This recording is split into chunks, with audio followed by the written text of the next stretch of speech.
So you want to find the right hypnosis training for you to use for yourself and learn about yourself more, as well as use for your clients. And I know that you came into the hypnosis and coaching space because you love to learn. You are a self-directed and you learner, a lifelong learner, and you're just very committed to learning, which is a great thing, right? It really expands our mind doing this way. So I have six very important questions for you today to consider if you are looking for a method that works with the unconscious mind to really help you get faster and more lasting breakthroughs for your clients. So the first question that you want to ask yourself is when you are learning something, when you're in your trainings, what do you actually value the most? What do you value the most in terms of, the curriculum that you enjoy learning from, right? Are you the type of person who enjoys theory? You just like learning about theory and you're just inquisitive with regards to the background of why things work? Or are you more of a practical learner where you actually need the practice, where you actually want to see it, when you're more of a kinesthetic, I just want to do it type person, and that's how you learn best. You want to determine that for yourself and then look at the training schools that are aligned to that approach. So there are a lot of training schools out there that are very theory based and not very much practical based, right? They'll just teach you the theory, which is good. You do need to know some theory. But theory can only take you so far, right?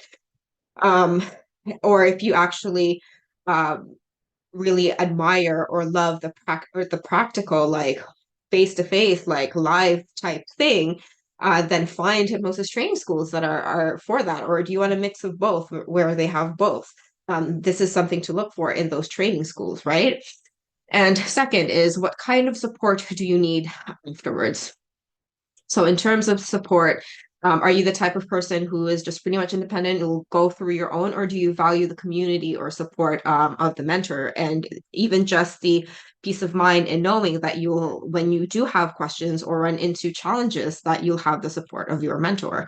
One thing to consider also, right? What is the support like for after you go through the trainings?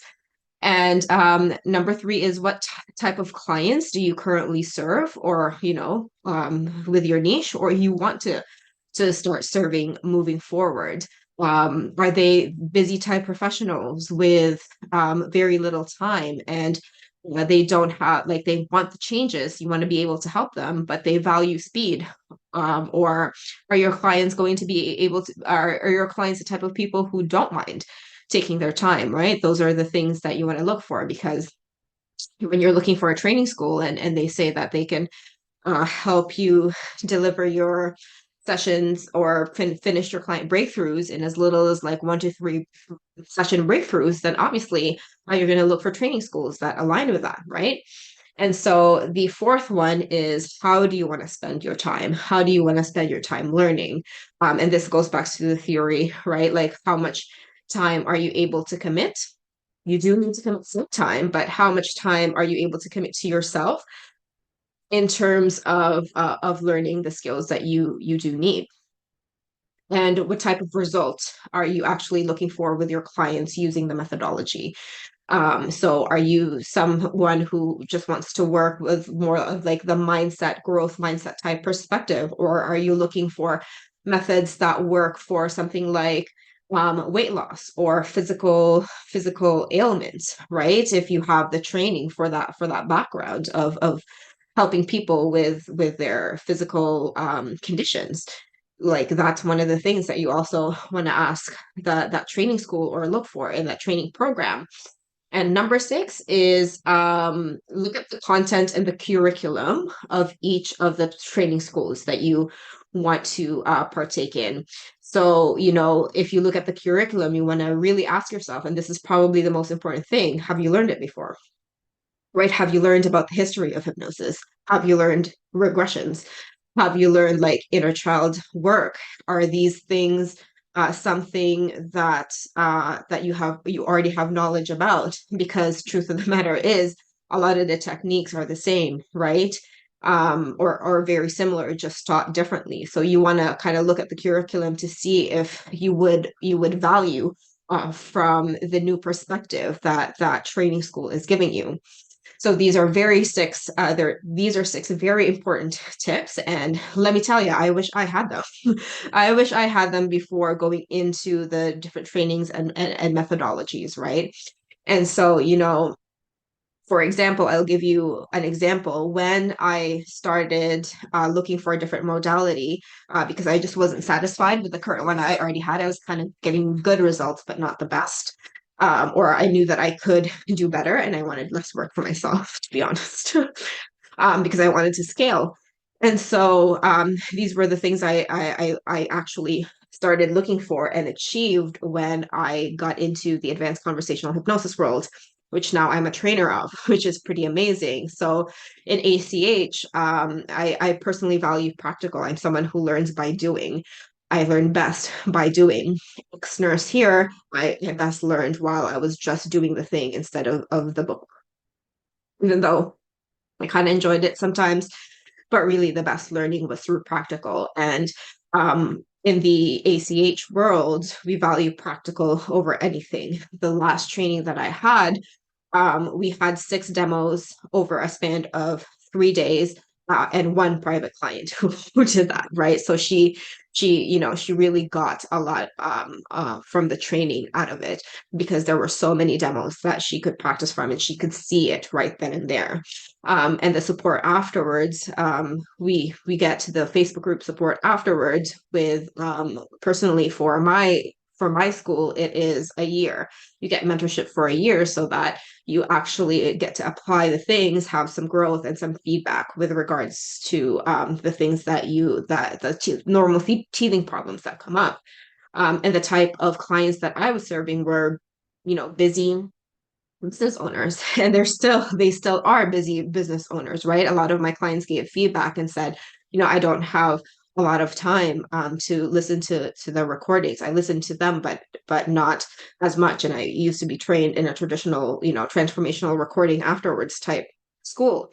But I was finding that a lot of my busy clients didn't really have that much time to listen to it. So I found a method that didn't require that, and it actually worked better for them. And, in terms of how I wanted to spend my time, it was like I wanted to spend my time growing the business instead of staying up late at night trying to edit the recording that, now the app isn't working or the email isn't working to send them the recordings or a Dropbox wasn't working for some reason.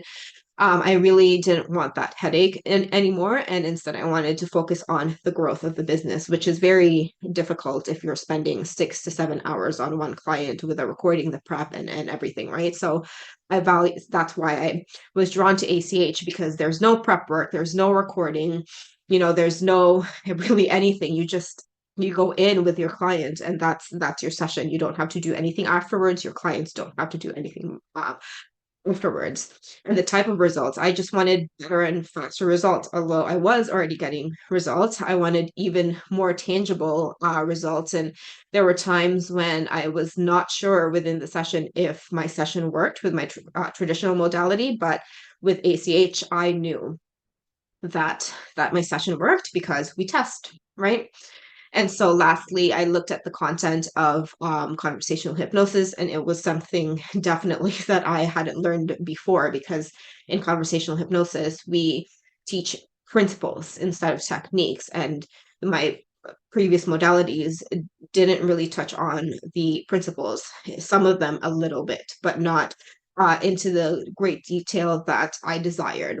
And so those were the things that I sought and were fulfilled with the advanced conversational hypnosis program that my mentor has. And, now I'm a trainer. So obviously I'm very passionate about it. But these are definitely the things that you want to look for in your hypnosis training. When you go into a training school, what you value, you want to look at things long term and how it's going to serve you in the long term instead of the immediate thing that is going to be a cash grab for most of these training methods, right? Focus on the long term, focus on the amount of support you want, and focus on learning things that you haven't learned before to really maximize not just your time, but also the money you have spent, and the results that you receive afterwards.